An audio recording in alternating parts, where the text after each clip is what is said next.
Assalamualaikum warahmatullahi wabarakatuh. Alhamdulillahirrabbilalamin. Wassalatu wassalamu ala Sayyidina Muhammad wa ala alihi wa sahbihi ajma'in.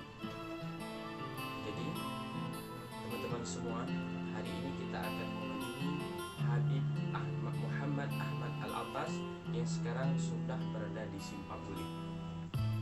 Jadi menurut informasi Habib Muhammad Ahmad, bulan 12 ini akan kembali beliau akan pulang beliau, yaitu ke Jakarta ataupun ke Tarif. Ini sebelum beliau kembali ke Tarif, marilah kita mengunjungi Habib kita, yaitu Habib Muhammad Ahmad Al-Attas.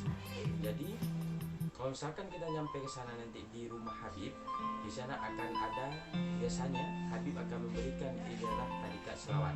Jadi mudah-mudahan kita berdoa kepada Allah, nanti di saat kita sudah sampai di rumah Habib Ahmad, kita bisa berjumpa dengan Habib dan kita bisa mengambil ijazah tarikat selawat.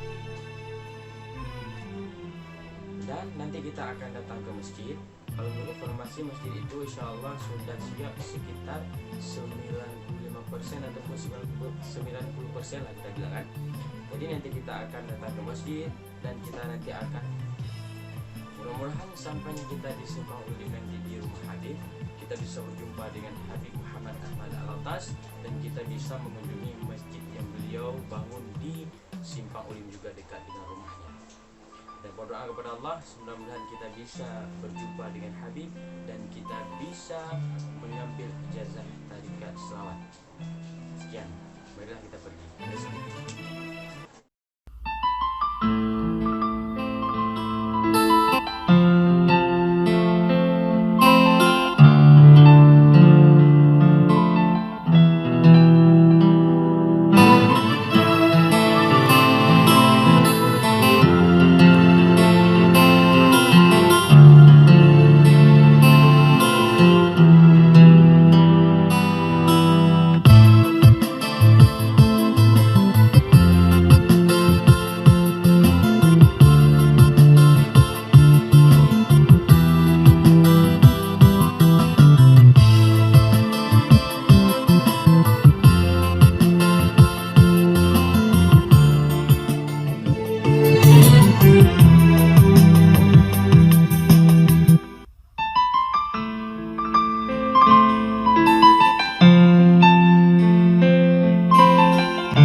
بسم الله الرحمن الرحيم.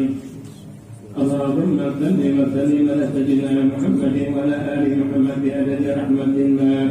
اللهم صل وسلم على سيدنا محمد وعلى آل محمد بعدد فضل الله. اللهم صل وسلم على سيدنا محمد وعلى آل محمد بعدد حق الله. اللهم صل وسلم على سيدنا محمد وعلى آل محمد بعدد ما الله. Alhamdulillahirabbil alamin. Kita bersyukur kepada Allah yang Maha Kuasa. Allah telah memberikan kepada kita yaitu karunia dan nikmatnya. Kita bisa berjumpa dengan Habib mana kita, yaitu Habib Muhammad Ahmad Al-Abbas. Alhamdulillah kita bisa tadi makan bersama Habib, makan zuhur bersama Habib, dan mengambil ijazah tarikat selawat. Walaupun yang walaupun mengambil tarikat selawat tersebut bukan dari Habib langsung, karena Habib kurang sehat, tapi kita bisa mengambil tarikat selawat tersebut melalui yang diwakilkan oleh Habib. Alhamdulillah rabbil alamin. Mudah-mudahan yang belum ke tempat Habib, marilah langsung ke tempat Habib. Insyaallah nanti kita akan membuat video-video, yaitu video yang bermanfaat untuk kita selalu bisa mencintai ulama kita, Habib anak kita. Jangan lupa subscribe-nya. Assalamualaikum warahmatullahi wabarakatuh.